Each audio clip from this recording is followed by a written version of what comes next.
Aku buat mantan suami dan ibu mertuaku berlut di depanku setelah tega menceraikanku dan memilih wanita lain.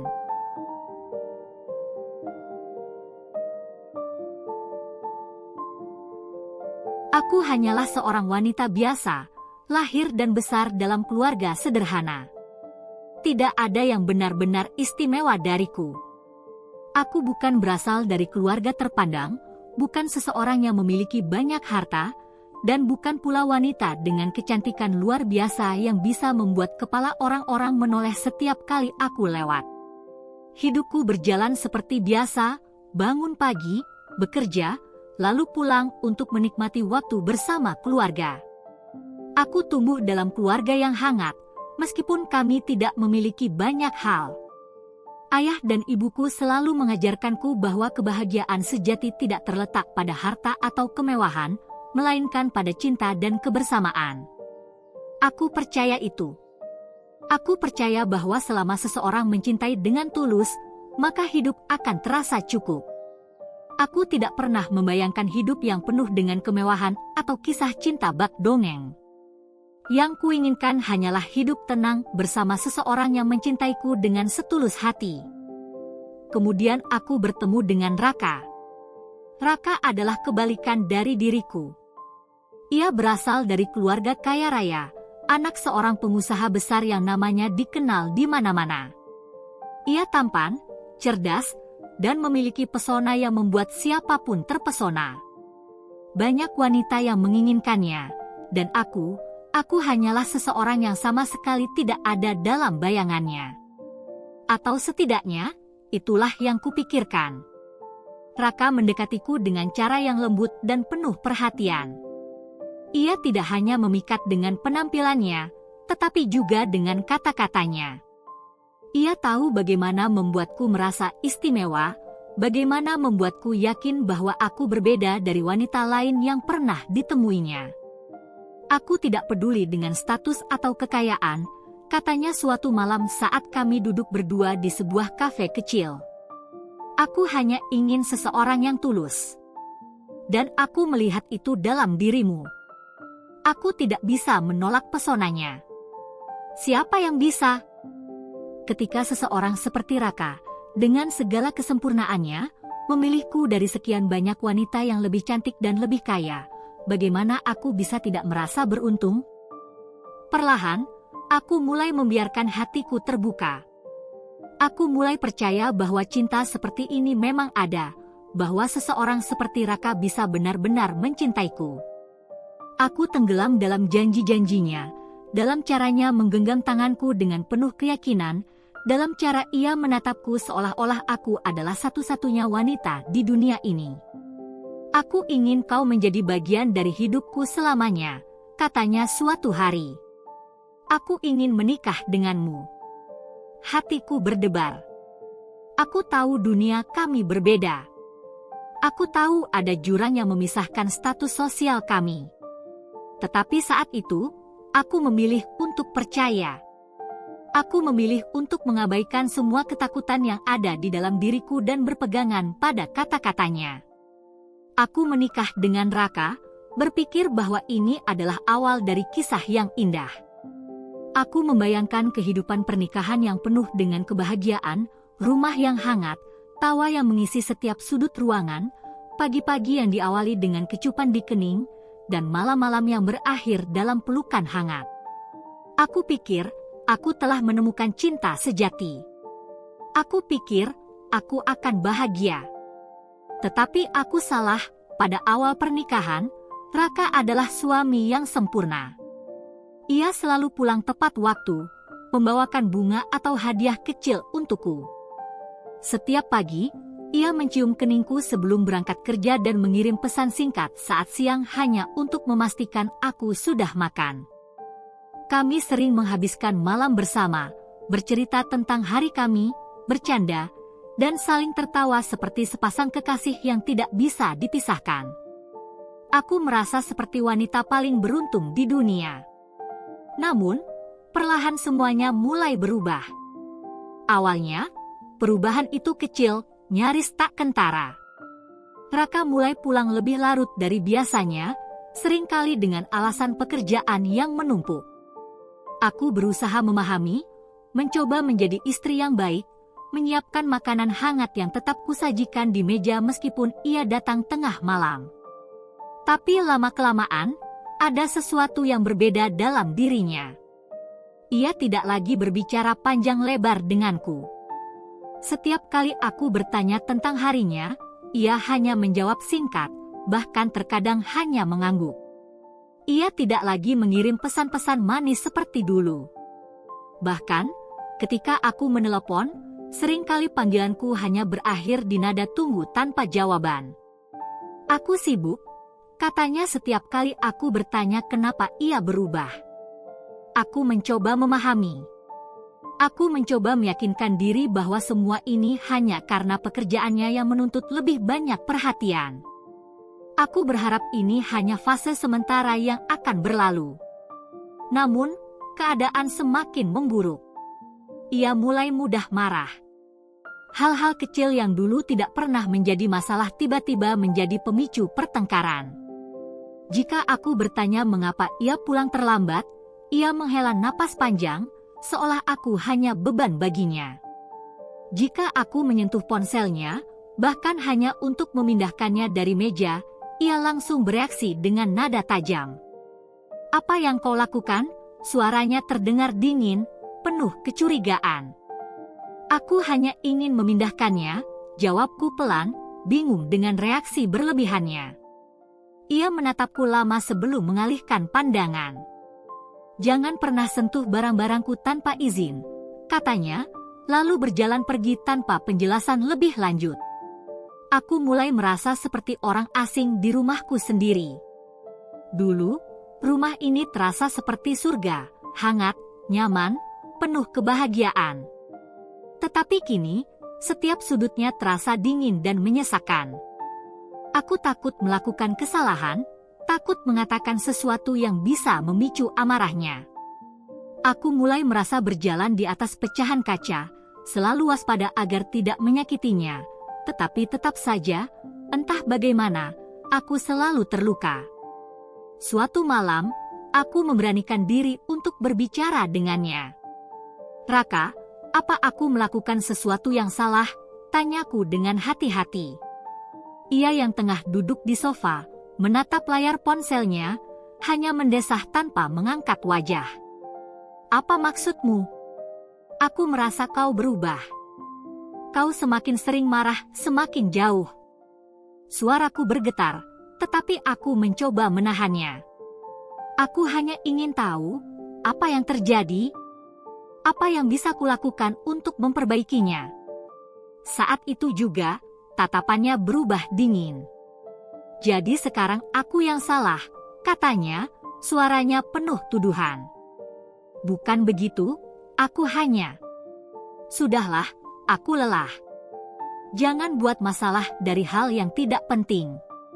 Setelah itu, ia berdiri dan berjalan ke kamar, meninggalkanku sendirian di ruang tamu dengan hati yang semakin hancur. Malam itu, aku menangis dalam diam. Aku menggenggam erat selimutku, mencoba mencari kehangatan yang dulu selalu kudapatkan dari pelukannya. Tetapi, kini ia bahkan tidak lagi tidur di tempat yang sama denganku. Aku terus berharap bahwa ini hanya sementara. Bahwa Raka yang dulu akan kembali. Bahwa suami yang dulu begitu mencintaiku dan menjagaku masih ada di dalam dirinya. Aku mencintainya. Itu sebabnya aku memilih untuk bertahan, aku tidak tahu harus berbuat apa lagi.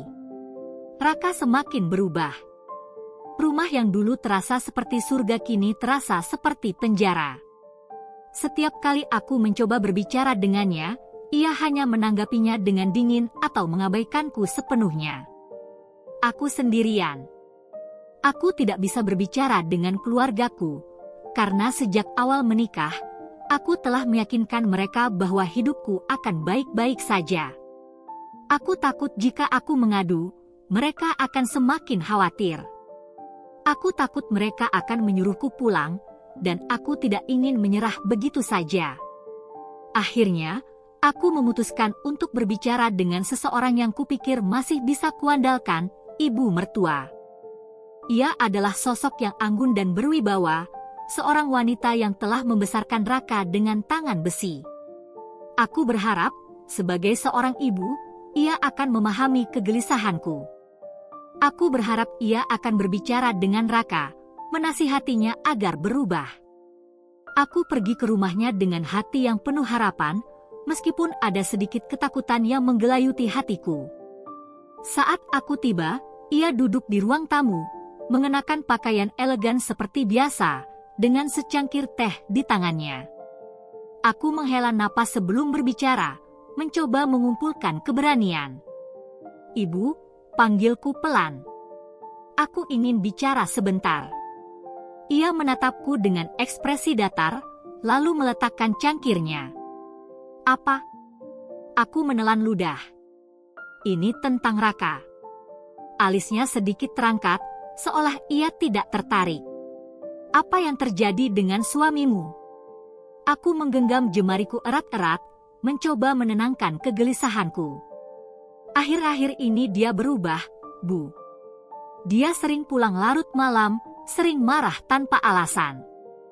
Aku merasa seperti orang asing di rumahku sendiri. Aku tidak tahu harus bagaimana. Aku hanya ingin Raka yang dulu kembali." Aku menundukkan kepala, berharap kata-kataku akan menyentuh hatinya. Bahwa sebagai seorang ibu, ia akan merasa iba dan membantuku.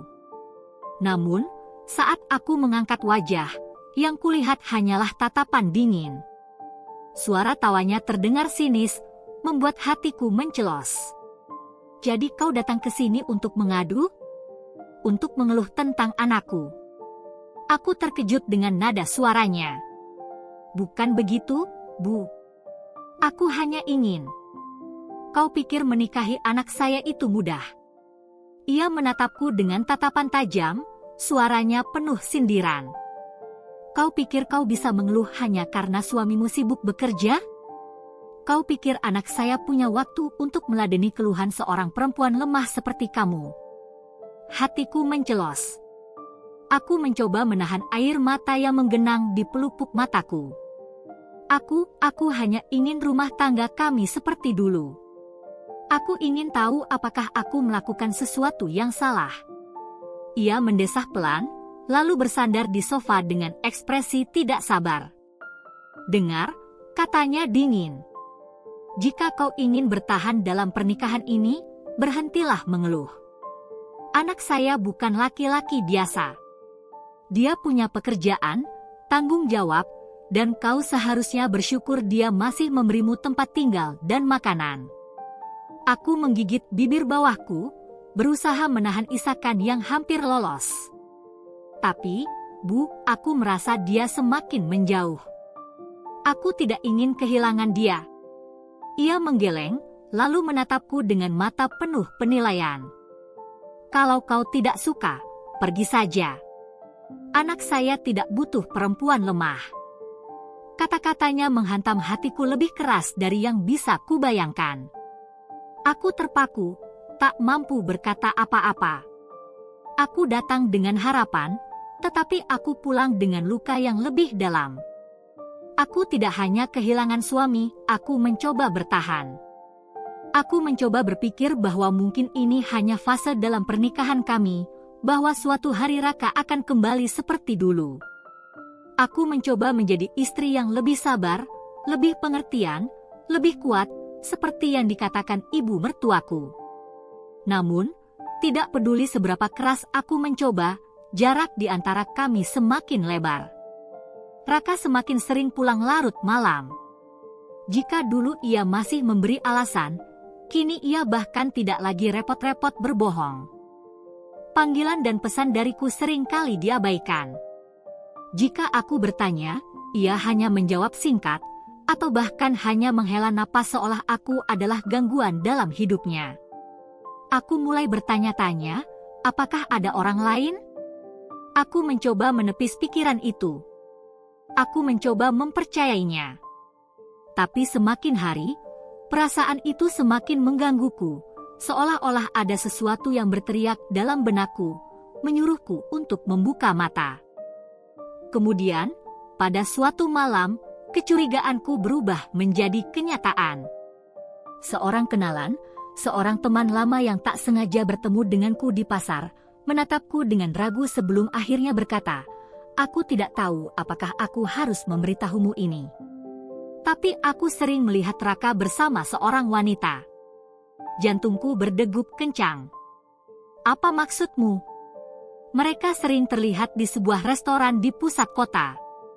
Aku kira itu bukan urusan siapa-siapa, tapi mereka terlihat mesra. Aku ingin menyangkal. Aku ingin berkata bahwa itu tidak mungkin. Bahwa Raka mencintaiku, bahwa ia tidak akan mungkin mengkhianatiku seperti itu. Namun, dalam hati, aku tahu. Malam itu, aku tidak bisa tidur.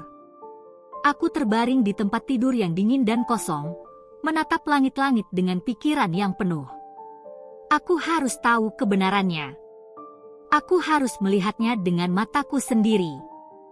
Keesokan harinya, aku berbohong kepada Raka, mengatakan bahwa aku akan mengunjungi seorang teman. Tetapi sebenarnya, aku pergi ke tempat yang disebutkan temanku. Aku duduk di dalam mobil, menunggu dengan hati yang berdebar kencang. Dan kemudian aku melihatnya. Raka keluar dari mobil mewahnya, mengenakan kemeja mahal yang rapi. Ia tidak sendirian. Seorang wanita cantik turun dari mobil yang sama, mengenakan gaun anggun, rambutnya tertata sempurna, wajahnya bersinar dengan senyum yang penuh kebahagiaan. Mereka berjalan berdampingan. Lalu mereka bergandengan tangan. Dadaku terasa sesak. Aku ingin berpikir bahwa mungkin itu hanya pertemanan biasa. Mungkin aku hanya salah paham. Tapi kemudian, aku melihatnya tertawa, membelai rambut wanita itu dengan lembut, sesuatu yang sudah lama tidak ia lakukan kepadaku. Aku tidak lagi ada dalam hidupnya. Aku hanyalah bayangan yang ia tinggalkan. Aku menggigit bibirku, berusaha menahan air mata yang menggenang. Hatiku hancur berkeping-keping saat melihatnya memperlakukan wanita itu dengan cara yang dulu hanya ia lakukan kepadaku. Aku ingin marah. Aku ingin keluar dari mobil dan berteriak padanya, menuntut jawaban. Tapi aku tidak bisa. Aku hanya duduk diam, menyaksikan suamiku yang dulu begitu kucintai, yang dulu berjanji akan melindungiku, kini menggenggam tangan wanita lain seolah-olah aku tidak pernah ada dalam hidupnya. Malam itu, aku pulang dengan hati yang hancur. Aku tidak lagi bertanya-tanya, aku menunggu Raka pulang malam itu. Tidak seperti biasanya, kali ini aku tidak akan diam. Aku tidak akan pura-pura buta. Aku tidak akan membiarkan diriku terus dipermainkan. Ketika suara mobilnya terdengar di depan rumah, aku segera berdiri. Aku bisa merasakan jantungku berdetak kencang, tapi aku mencoba menenangkan diri. Aku harus mendapatkan jawaban. Raka masuk ke dalam rumah tanpa melihat ke arahku, seperti biasanya. Ia melepas jam tangannya dan berjalan melewatiku, seolah aku tidak ada. "Raka." Ia berhenti, tapi tidak menoleh. "Kita perlu bicara," kataku dengan suara bergetar. Ia menghela napas, lalu akhirnya menoleh dengan ekspresi jengah. "Bicara apa lagi?" Aku mencoba mencari keberanian dalam diriku. Aku tahu tentang dia. Raka menatapku dengan ekspresi datar. "Dia siapa?" Aku mengepalkan tangan, mencoba menahan gemetar di tubuhku. "Wanita itu. Wanita yang selalu bersamamu." Sekilas aku melihat sudut bibirnya terangkat. Ia tertawa kecil, tawa yang membuat dadaku terasa semakin sesak. "Akhirnya kau sadar juga," katanya santai. Aku menatapnya dengan tidak percaya. "Jadi kau memang berselingkuh?" Ia tidak menjawab. Ia hanya berjalan ke sofa, duduk, dan menatapku dengan mata yang penuh ejekan. Kalau kau mau menyebutnya begitu, silakan. Aku merasa lututku lemas, tapi aku tidak boleh terlihat lemah di hadapannya. Kenapa, Raka? Apa salahku? Ia menggeleng, lalu bersandar dengan ekspresi puas. Salahmu? Tidak ada. Kau hanya tidak cukup baik untukku. Darahku mendidih. Apa maksudmu? Kemudian, kata-kata berikutnya menghancurkan semua sisa harapan yang kupunya. Ibu yang memilihkan dia untukku, katanya tanpa ragu. Dia lebih pantas jadi istriku dibanding kau. Aku terdiam. Sejenak, aku tidak bisa bernapas. Aku merasa seperti ditampar keras. Seperti ditenggelamkan ke dalam air tanpa bisa keluar. Ibu. Aku mengulang kata itu, masih berusaha memahami. Ibu yang menjodohkanmu dengan wanita lain. Raka mengangguk santai, seolah ini bukan hal besar. Kau tahu bagaimana ibu. Dia selalu ingin yang terbaik untukku. Dan menurutnya, kau bukan yang terbaik. Aku menggigit bibirku, mencoba menahan air mata yang mulai menggenang. Jadi, selama ini aku hanya dianggap penghalang. Ia menatapku tanpa ekspresi. Kurang lebih begitu. Hatiku hancur berkeping-keping. Aku pikir yang kulihat tadi adalah yang paling menyakitkan. Aku pikir tidak ada yang lebih buruk daripada melihat suamiku bersama wanita lain. Tapi ternyata, lebih menyakitkan mengetahui bahwa aku tidak pernah benar-benar diinginkan. Aku adalah kesalahan. Aku hanyalah seseorang yang kebetulan ada di dalam hidupnya, seseorang yang dengan mudah bisa disingkirkan. Aku ingin marah. Aku ingin berteriak. Aku ingin menampar wajahnya dan memberitahunya betapa kejamnya ia. Tapi aku tidak bisa. Aku hanya berdiri di sana, dengan hati yang hancur. Aku tidak menangis. Aku hanya merasa kosong. Malam itu, aku tidak lagi bisa menahan amarahku. Aku sudah terlalu lama menahan sakit, terlalu lama berpura-pura buta dan tuli terhadap perlakuan mereka. Aku sudah kehilangan harga diriku, kehilangan kebahagiaanku, dan kini mereka ingin membuangku begitu saja, seolah aku hanyalah benda tak berguna. Tidak. Aku tidak akan diam. Aku berjalan menuju ruang tengah dengan napas tersengal, mataku panas menahan air mata yang ingin tumpah. Raka masih duduk di sofa, tampak begitu tenang seolah apa yang baru saja ia katakan tidak berarti apa-apa. Saat itu juga, pintu depan terbuka. Ibu mertuaku masuk dengan langkah angkuh, ekspresi di wajahnya penuh kejijikan begitu melihatku berdiri di sana. Apa ini? Suaranya dingin. Aku menatapnya dengan penuh kebencian. Ini aku. Aku yang selama ini kalian rendahkan dan kalian permainkan. Ia mendengus sinis, lalu menatap Raka. Kau belum mengusirnya. Hatiku mencelos. Seakan aku ini hanya benda yang bisa dibuang kapan saja. Amarah yang selama ini kusimpan meledak begitu saja. Aku menghambur ke meja ruang tamu, mengambil vas bunga dan melemparkannya ke lantai. Prang! Pecahan kaca berhamburan kemana-mana. Raka dan ibu mertuaku tersentak, tapi aku tidak peduli. Apa salahku? Teriakku sekuat tenaga. Apa dosaku sampai kalian memperlakukanku seperti ini? Aku istrimu, Raka. Aku berhak diperlakukan dengan layak.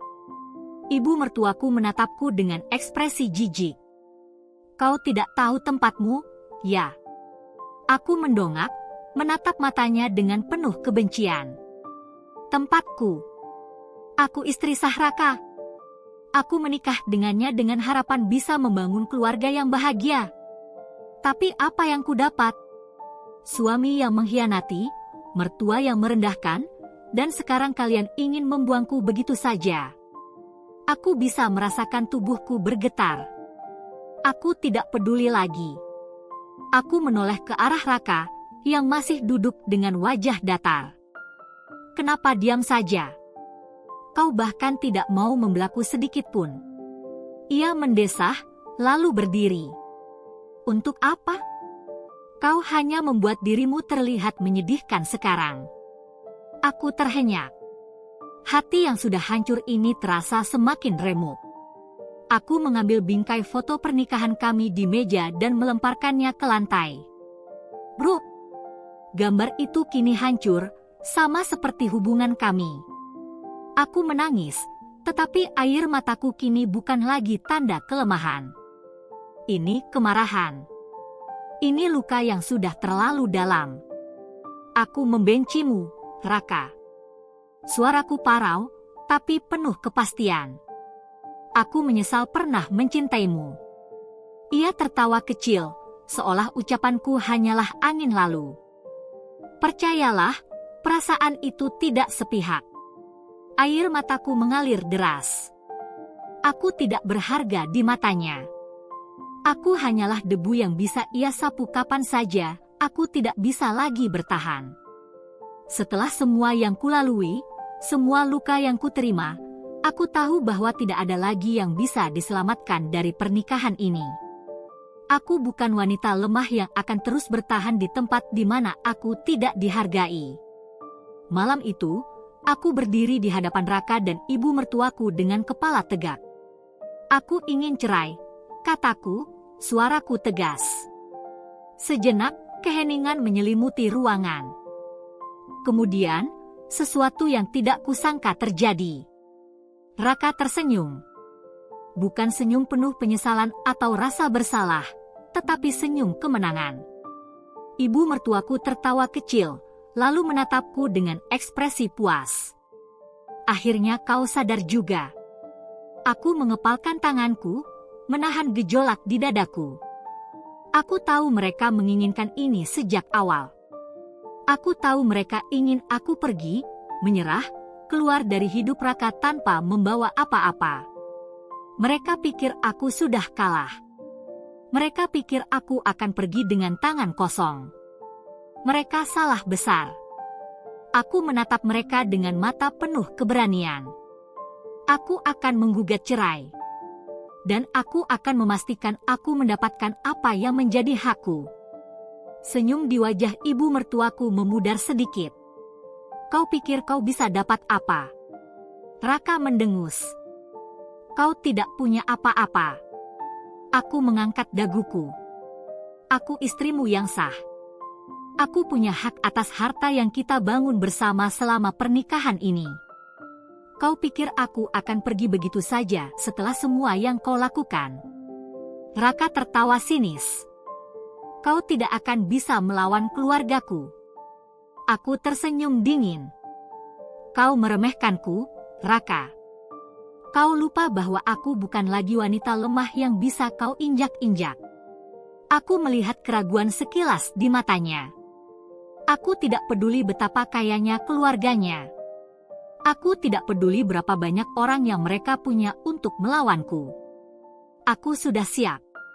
Aku sudah tahu langkah yang harus kuambil. Aku akan pergi, tapi aku tidak akan pergi dalam keadaan hancur. Aku akan pergi dengan harga diri dan kekuatan yang baru. Dan mereka akan menyesal telah meremehkanku. Aku pergi jauh. Bukan hanya meninggalkan rumah itu, bukan hanya meninggalkan Raka dan keluarganya, tetapi aku juga meninggalkan semua kenangan pahit yang pernah menghancurkanku. Aku ingin memulai dari nol, di tempat di mana mereka tidak bisa menjangkauku lagi. Awalnya, aku tidak tahu harus kemana. Aku hanya tahu bahwa aku tidak bisa tinggal di sini, di tempat yang penuh dengan luka dan penghinaan. Aku mengambil keputusan nekat, aku pindah ke luar negeri, ke tempat di mana aku bisa benar-benar membangun kembali hidupku. Perjalanan itu tidak mudah. Aku hanya membawa 1 koper dan tabungan hasil dari perceraian. Itu pun tidak banyak, mengingat Raka dan keluarganya berusaha menguasai sebagian besar aset kami. Tapi aku tidak peduli. Aku lebih memilih memulai segalanya dari nol daripada tetap berada dalam bayang-bayang mereka. Aku tiba di negeri asing dengan perasaan campur aduk. Aku tidak mengenal siapapun, aku tidak memiliki tempat tinggal tetap, dan aku bahkan tidak fasih berbahasa di negara ini. Aku hanya membawa tekad, keberanian, dan luka yang mengingatkanku untuk tidak pernah kembali ke kehidupan lamaku. Berjuang dari nol. Hari-hari pertama terasa seperti mimpi buruk. Aku mencari pekerjaan ke sana kemari, menghadiri wawancara yang seringkali berakhir dengan penolakan. Aku tidak punya pengalaman yang cukup, koneksi yang kuat, atau bahkan keberuntungan untuk mendapatkan sesuatu yang layak. Akhirnya, aku menerima pekerjaan sebagai pelayan di sebuah restoran kecil. Gajinya tidak besar, tetapi cukup untuk menyambung hidup. Aku bekerja dari pagi hingga larut malam, membersihkan meja, mencuci piring, melayani pelanggan dengan senyum yang kupaksakan. Aku pulang dengan tubuh lelah, kaki yang pegal, dan hati yang berat. Tapi aku bertahan. Saat istirahat, aku menghabiskan waktuku untuk belajar bahasa setempat. Aku membaca buku, menonton video, dan berlatih berbicara dengan rekan kerja. Aku tahu bahwa jika aku ingin maju, aku harus bisa beradaptasi. Setelah beberapa bulan bekerja, aku mendapatkan pekerjaan baru sebagai asisten administrasi di sebuah perusahaan kecil. Itu bukan posisi tinggi, tetapi itu cukup bagiku untuk melangkah lebih jauh. Aku bekerja lebih keras daripada siapapun di kantor. Aku datang lebih awal, pulang lebih lambat, dan mengambil setiap kesempatan untuk belajar. Aku mulai mengambil kursus bisnis online, membaca buku tentang investasi, dan mempelajari bagaimana membangun perusahaan dari nol. Aku ingin lebih dari sekadar bertahan hidup. Aku ingin menang, bangkit dan sukses. Tahun demi tahun berlalu. Aku naik jabatan di perusahaan tempatku bekerja, dari asisten menjadi manajer, lalu akhirnya menjadi bagian dari tim eksekutif. Aku mulai menabung dan mencari peluang bisnis. Aku ingat malam-malam panjang yang kulewati dengan bekerja tanpa henti, menganalisis pasar, dan menyusun strategi untuk memulai usaha sendiri. Aku menghabiskan akhir pekanku menghadiri seminar bisnis dan bertemu dengan orang-orang yang bisa membantuku berkembang. Lalu, aku memutuskan untuk mengambil risiko. Dengan modal yang sudah kukumpulkan dan pengalaman yang kupelajari selama bertahun-tahun, aku mendirikan bisnis pertamaku di bidang fashion. Aku menggunakan segala yang kupelajari, mengerahkan seluruh tenaga dan pikiranku ke dalam proyek ini. Pada awalnya, bisnis itu tidak berjalan mulus. Aku menghadapi banyak rintangan, mulai dari kurangnya pelanggan hingga masalah produksi. Tapi aku tidak menyerah. Aku terus berinovasi, mempelajari tren pasar, dan mencari cara untuk menarik perhatian pelanggan. Dan akhirnya, usahaku mulai membuahkan hasil. Bisnisku berkembang pesat, menarik perhatian investor, dan menjadi salah satu brand fashion yang paling dicari di kota itu. Aku membuka beberapa cabang, memperluas bisnis ke bidang lain, dan akhirnya membangun sebuah kerajaan bisnis yang stabil. Aku menjadi wanita sukses, dengan kekayaan yang bahkan lebih besar dari keluarga mantan suamiku. Aku sudah menang. Tapi yang lebih penting, aku akhirnya bebas. Aku tidak lagi menjadi wanita yang lemah dan tak berdaya. Aku telah menemukan kekuatanku sendiri. Aku telah membuktikan bahwa aku bisa bangkit dari keterpurukan dan mengubah rasa sakit menjadi kemenangan. Aku telah membuktikan bahwa aku lebih dari sekadar mantan istri Raka. Aku adalah seseorang yang berharga, kuat, dan tak tergoyahkan. Aku tidak pernah berpikir untuk kembali ke Indonesia. Setelah bertahun-tahun membangun hidupku dari nol di luar negeri, aku merasa tidak perlu lagi melihat ke belakang. Namun, ada sesuatu di dalam diriku yang berkata bahwa aku harus pulang, bukan untuk bernostalgia, tetapi untuk menutup bab terakhir dari kisah lamaku. Saat pesawat mendarat di Jakarta, perasaan aneh menyelimutiku. Aku sudah bukan lagi wanita yang dulu meninggalkan negeri ini dengan hati hancur. Aku kembali sebagai seseorang yang baru, seseorang yang lebih kuat, lebih mandiri, dan lebih sukses dari yang pernah kubayangkan. Aku berjalan melewati bandara dengan percaya diri. Tak ada lagi jejak kesedihan di wajahku. Aku sudah memenangkan pertempuran terbesar dalam hidupku. Namun, aku tidak pernah menyangka bahwa kepulanganku akan diiringi dengan kabar mengejutkan. Kehancuran keluarga Raka. Saat aku tiba di sebuah kafe untuk bertemu dengan teman lamaku, aku mendengar berita yang nyaris membuatku tertawa terbahak-bahak. Raka dan keluarganya bangkrut. Mereka tidak hanya kehilangan bisnis mereka, tetapi juga seluruh kekayaan yang selama ini mereka sombongkan. Rumah mewah mereka disita, aset-aset mereka lenyap, dan sekarang mereka tidak punya apa-apa lagi. Dan bagian terbaiknya, istri baru Raka ternyata adalah seorang penipu.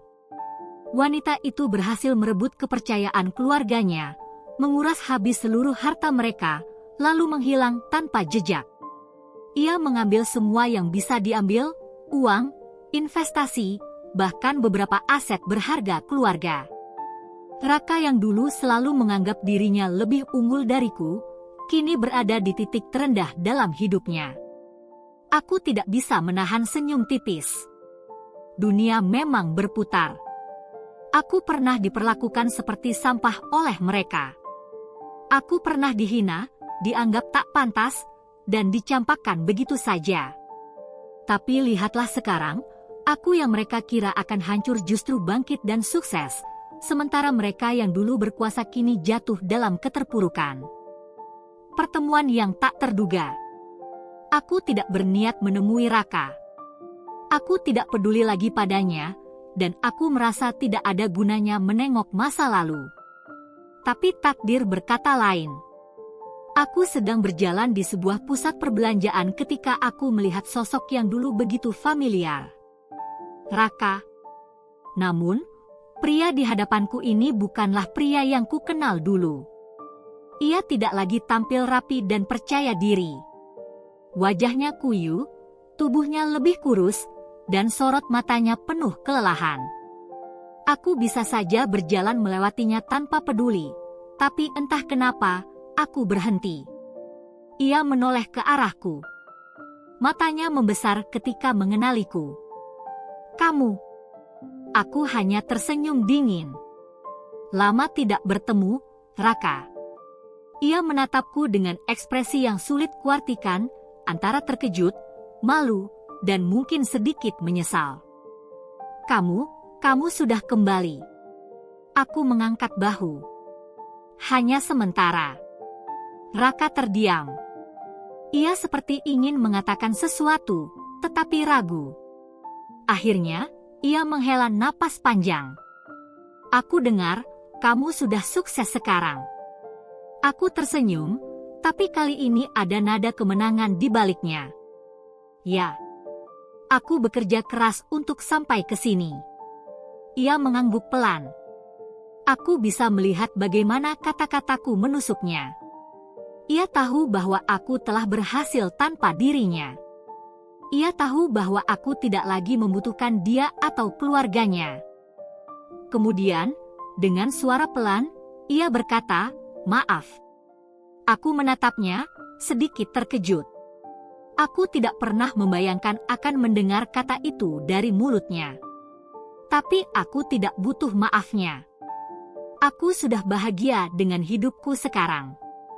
Aku sudah meninggalkan luka-luka lama, dan aku tidak perlu pengakuan darinya untuk merasa berharga. Aku hanya tersenyum. Semoga kamu bisa belajar dari semua ini, Raka. Tanpa menunggu jawabannya, aku berbalik dan berjalan pergi. Untuk pertama kalinya dalam hidupku, aku merasa benar-benar bebas hari itu. Aku sedang menikmati sore yang tenang di rumahku. Rumah mewah yang kubangun sendiri, dengan hasil kerja keras dan pengorbanan yang tak terhitung. Setiap sudutnya adalah bukti dari perjuanganku. Tidak ada satupun bagian dari rumah ini yang berasal dari belas kasihan orang lain. Aku sedang duduk di teras, menikmati secangkir teh hangat, ketika suara bel pintu berbunyi. Aku berjalan ke arah pintu, tak menyangka bahwa momen ini akan menjadi salah satu peristiwa paling ironis dalam hidupku.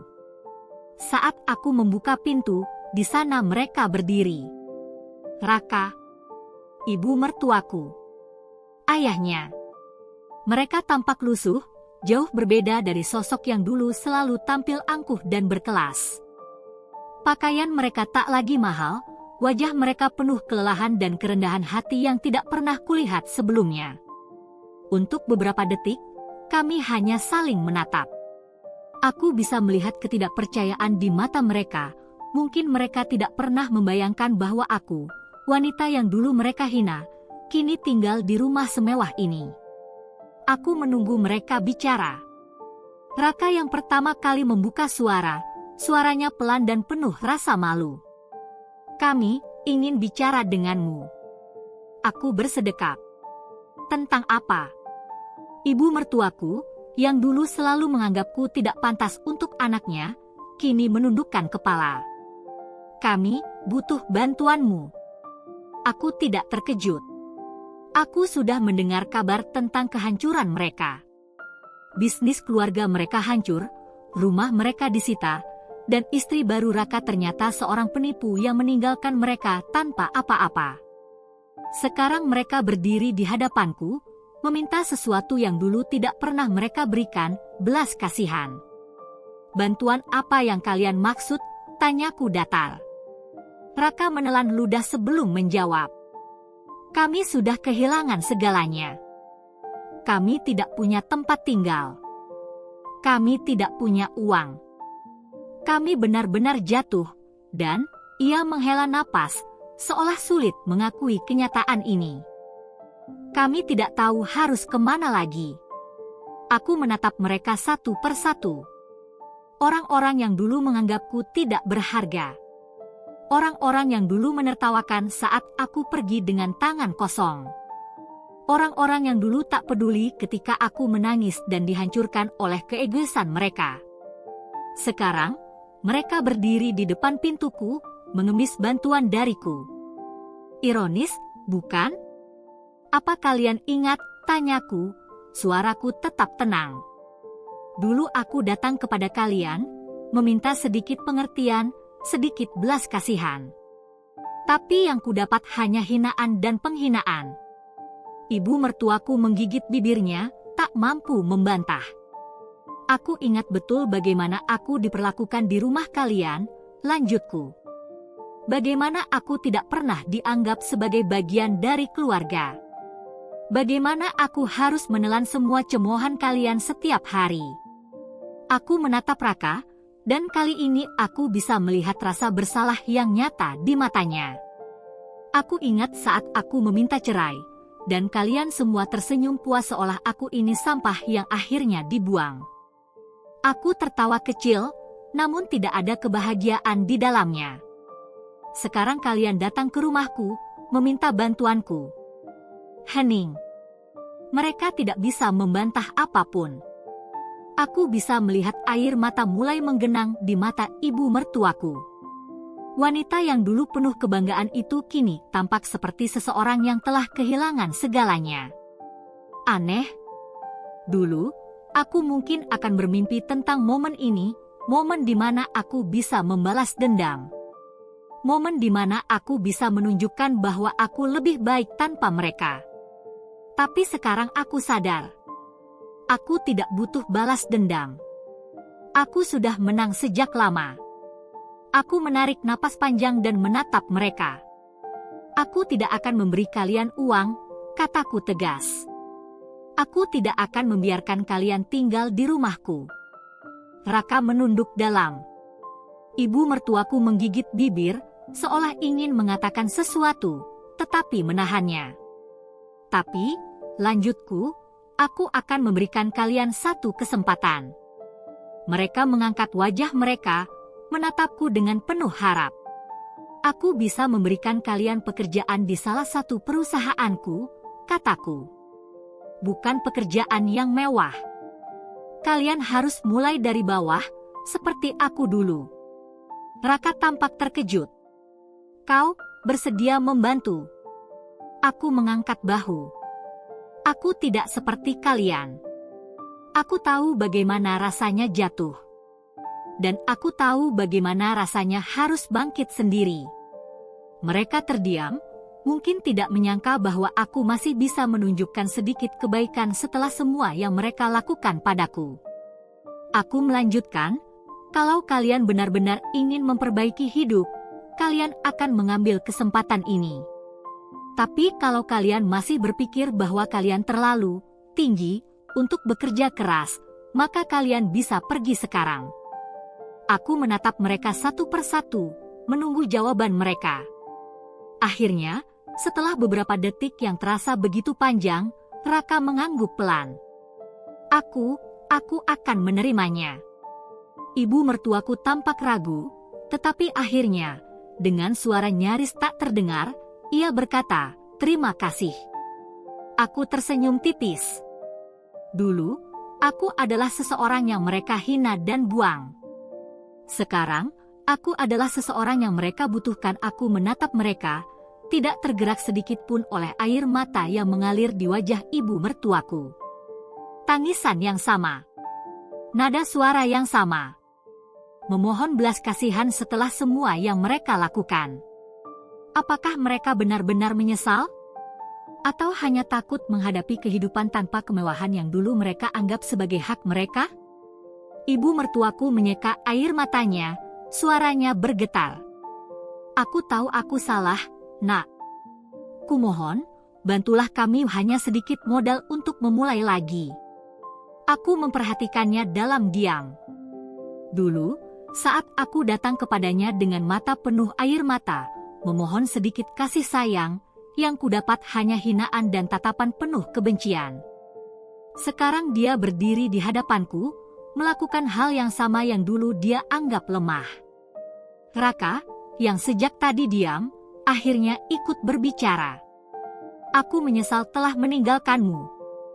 Katanya, suaranya lirih, penuh kepura-puraan. Aku menoleh ke arahnya, dan saat mata kami bertemu, aku melihatnya mencoba memainkan ekspresi sedih yang dulu mungkin bisa membuatku luluh. Dulu, aku akan menangis mendengar kata-kata itu. Dulu, aku akan memberikan segalanya hanya untuk mendengar dia mengatakan bahwa dia menyesal. Dulu, aku mungkin masih mencintainya. Tapi waktu telah mengubah segalanya. Aku tertawa kecil, bukan karena lucu, tapi karena ironi dalam situasi ini begitu menyakitkan sekaligus memuaskan. Kalian menyesal? Tanyaku pelan. Raka mengangguk cepat. Ya, aku. Tidak, potongku tegas. Kalian tidak menyesal karena menyakitiku. Kalian hanya menyesal karena hidup kalian tidak seperti dulu. Aku bisa melihat wajah mereka menegang. Aku mengenal kalian terlalu baik, lanjutku, suaraku tetap tenang. Kalau kalian masih punya uang, kalau bisnis kalian masih berjalan, aku ini tetap tidak akan berarti apa-apa bagi kalian. Ibu mertuaku membuka mulutnya, ingin membantah, tapi aku mengangkat tangan, menghentikannya. Jangan bohong, kataku tajam. Jangan mencoba meyakinkanku dengan tangisan palsu itu. Raka mengepalkan tangannya, mungkin tidak terbiasa dipermalukan seperti ini. Dulu, dia bisa membuatku merasa kecil hanya dengan satu tatapan. Sekarang, dia tidak bisa lagi menyentuhku, bahkan dengan kata-kata. Aku menarik napas panjang, mencoba menenangkan diri. Bukan karena aku marah, tapi karena aku muak dengan kebohongan mereka. Kalian tahu apa yang membedakan kita sekarang? Tanyaku, mataku menatap lurus ke arah mereka. Dulu aku jatuh dan bangkit sendiri.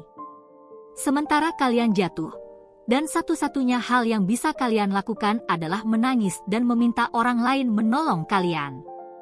Hening. Aku melanjutkan, aku sudah menawarkan pekerjaan pada kalian.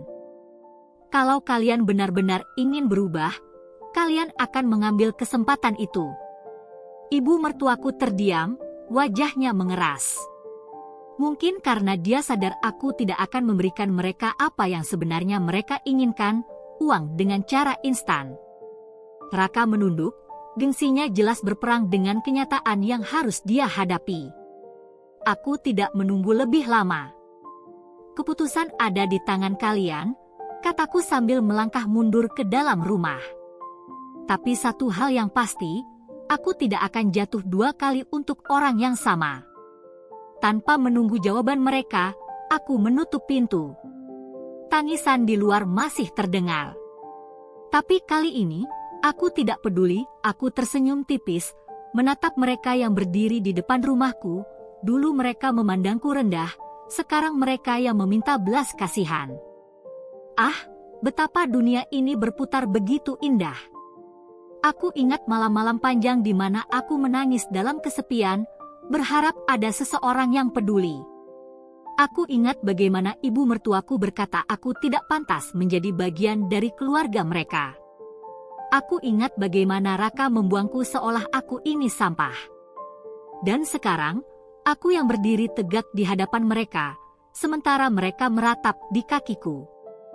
Aku tertawa kecil, pelan namun penuh arti.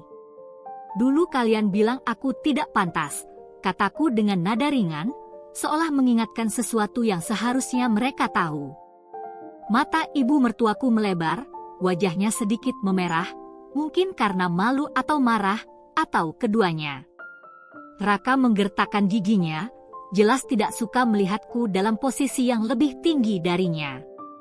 Sekarang, lanjutku, suaraku lebih tegas, kalian juga tidak pantas mendapat bantuanku. Aku melihat bagaimana ekspresi mereka berubah. Tangisan ibu mertuaku berhenti seketika. Raka mengepalkan tangannya, wajahnya mengeras. Mereka tahu aku benar. Aku tidak perlu membalas mereka dengan cara kotor. Aku tidak perlu menghancurkan mereka dengan tanganku sendiri. Dunia sudah melakukannya untukku. Dan aku hanya perlu menikmati hasilnya. Mereka datang kepadaku berharap aku akan menjadi gadis lemah yang dulu mereka kenal, seseorang yang bisa mereka injak-injak semau mereka. Tapi aku sudah bukan aku yang dulu. Aku mengangkat daguku, memandang mereka tanpa rasa takut atau ragu. Aku sudah memberi kalian kesempatan, kataku, tapi kalian lebih memilih untuk tetap sombong. Aku menghela napas panjang, seolah menimbang sesuatu. Lalu aku menggeleng pelan. Aku tidak punya alasan untuk membantumu, Raka, kataku dengan nada lembut, tapi menusuk. Dan aku tidak punya alasan untuk peduli pada keluargamu. Raka mencoba mengatakan sesuatu, tapi aku mengangkat tangan, menghentikannya. Aku tidak membencimu, kataku sambil tersenyum. Aku hanya tidak peduli lagi. Dan dengan kata-kata itu, aku menutup pintu di hadapan mereka, meninggalkan mereka dalam kehancuran yang dulu mereka ciptakan sendiri. Aku berbalik, berjalan masuk ke rumah mewahku. Tidak, ini bukan balas dendam, aku melihat wajah mereka yang berubah pucat pasi. Mereka tak lagi memiliki tempat untuk menyembunyikan rasa malu dan kekalahan. Dulu, mereka berdiri angkuh di atas kehancuranku. Sekarang, aku yang berdiri tegak sementara mereka terpuruk dalam kehinaan. Aku bangkit dari kursiku, membiarkan kesunyian memenuhi ruangan selama beberapa detik. Aku ingin mereka benar-benar merasakan betapa rendahnya posisi mereka sekarang. Keluar dari rumahku. Suara tenangku memecah keheningan. Ibu mertuaku menegang, Raka menatapku dengan mata terbelalak. Apa? Suara Raka terdengar bergetar, entah karena marah atau takut. Aku menatapnya tanpa ekspresi. Aku tidak sudi menolong orang-orang yang dulu memperlakukanku seperti sampah. Ibu mertuaku langsung berlutut, tangannya gemetar saat mencoba meraih ujung gaunku. Nak, tolong. Kami benar-benar tidak punya apa-apa lagi. Kami sudah kehilangan semuanya. Aku mundur selangkah, menjauh dari sentuhannya. Dulu, saat aku menangis dan memohon, apa kau peduli, Tanyaku tajam. Ibu mertuaku terdiam, wajahnya semakin pucat. Raka mengepalkan tangannya, suaranya penuh amarah yang tertahan. Jadi ini caramu membalas dendam? Aku mengangkat alis, lalu tersenyum kecil. Ini bukan balas dendam, Raka. Aku mendekatkan wajahku sedikit kepadanya. Ini karma. Aku berbalik dan memberi isyarat kepada satpam di depan rumah. 2 orang pria berbadan tegap segera mendekat. Tolong antar mereka keluar. Pastikan mereka tidak kembali lagi, ucapku tanpa menoleh. Ibu mertuaku langsung menangis histeris. Tolong, Nak. Aku mohon. Tapi aku tidak peduli. Aku mendengar suara Raka mengumpat pelan saat kedua satpam mulai menggiring mereka keluar. Dasar perempuan tidak tahu diri. Kalau bukan karena aku, kau tidak akan jadi seperti ini. Raka berteriak, suaranya penuh amarah dan keputusasaan. Aku berbalik dan menatapnya tajam. Kau benar, Raka. Kalau bukan karena kau menghancurkanku dulu, aku tidak akan tumbuh sekuat ini. Raka terdiam, wajahnya merah karena marah. Aku menatapnya dengan dingin untuk terakhir kalinya sebelum membalikkan badan, melangkah pergi tanpa melihat ke belakang. Di luar, suara ibu mertuaku yang menangis dan suara Raka yang mengumpat masih terdengar samar. Tapi aku tidak peduli. Mereka sudah mendapatkan apa yang pantas mereka terima. Dan Aku sudah bebas. Aku berdiri di ambang pintu, menyaksikan mereka berjalan pergi dengan kepala tertunduk. Pakaian mereka lusuh, langkah mereka berat, dan harga diri yang dulu mereka banggakan kini telah hancur berkeping-keping. Dulu, aku yang merasakan kehancuran itu. Dulu, aku yang menangis dalam kegelapan tanpa ada siapapun yang peduli. Tapi kini, semua telah berbalik. Ada kelegaan yang mengalir di dalam dadaku. Aku telah memenangkan pertarungan ini, bukan hanya dengan kekayaan, tetapi dengan harga diri yang tidak bisa mereka injak lagi. Namun, saat aku menutup pintu dan berjalan kembali ke dalam rumah, aku menyadari sesuatu, rasa puas yang kuharapkan ternyata belum sepenuhnya datang. Luka itu masih ada. Tidak lagi menyakitkan, tapi tetap ada. Aku menghela napas panjang. Mungkin, tidak ada kemenangan yang benar-benar sempurna. Mungkin, kebahagiaan sejati bukan tentang melihat mereka jatuh, tapi tentang bagaimana aku bisa terus melangkah tanpa perlu menoleh ke belakang lagi. Aku melirik ke arah cermin di dinding, menatap bayanganku sendiri. Aku bukan lagi wanita yang lemah dan tak berdaya. Aku telah bertahan, aku telah berjuang, dan aku telah menjadi seseorang yang bahkan tidak pernah kuimpikan dulu. Dan itu sudah lebih dari cukup. Dengan senyum tipis di wajahku, aku berjalan menuju jendela, menatap langit senja yang mulai meredup. Hari baru akan datang, dan aku siap menyambutnya, tanpa bayang-bayang masa lalu yang menghantuiku lagi. Aku berdiri di depan jendela besar rumahku, menatap kota yang gemerlap di bawah langit malam. Cahaya lampu berkelap-kelip, kendaraan melintas dengan kilatan merah dan putih, dan di kejauhan, suara kehidupan malam bergaung seperti irama yang tak pernah berhenti. Dulu, aku akan menatap pemandangan seperti ini dengan hati kosong. Dulu, aku akan berpikir bahwa aku tidak pantas untuk semua ini. Tapi sekarang, aku tersenyum. Aku telah berjuang, aku telah jatuh, dan aku telah bangkit kembali. Aku bukan lagi wanita yang rapuh. Aku bukan lagi wanita yang mengemis cinta dan perhatian. Aku bukan lagi wanita yang menggantungkan hidupnya pada orang lain. Dulu, aku menangis saat kehilangan mereka. Dulu, aku merasakan pedihnya dihina, ditinggalkan, dan dianggap tidak berharga. Aku ingat betul malam-malam penuh air mata. Aku ingat bagaimana aku menatap ke cermin dengan wajah penuh luka, bertanya-tanya apakah aku memang tidak cukup baik. Aku ingat setiap penghinaan yang terlontar dari mulut ibu mertuaku. Anak saya tidak butuh perempuan lemah. Aku ingat bagaimana Raka tertawa sinis di hadapanku, seolah aku ini hanya debu yang bisa disapu kapan saja. Aku akan menceraikanmu. Dia lebih pantas jadi istriku dibanding kau. Lalu, aku ingat saat mereka datang ke rumahku beberapa tahun kemudian, dengan wajah penuh kepalsuan, meminta bantuanku. Memohon dengan suara bergetar. Berharap aku cukup bodoh untuk jatuh dalam jebakan mereka lagi. Tapi mereka lupa. Aku bukan lagi wanita yang sama. Aku telah berubah. Aku telah menjadi seseorang yang lebih kuat.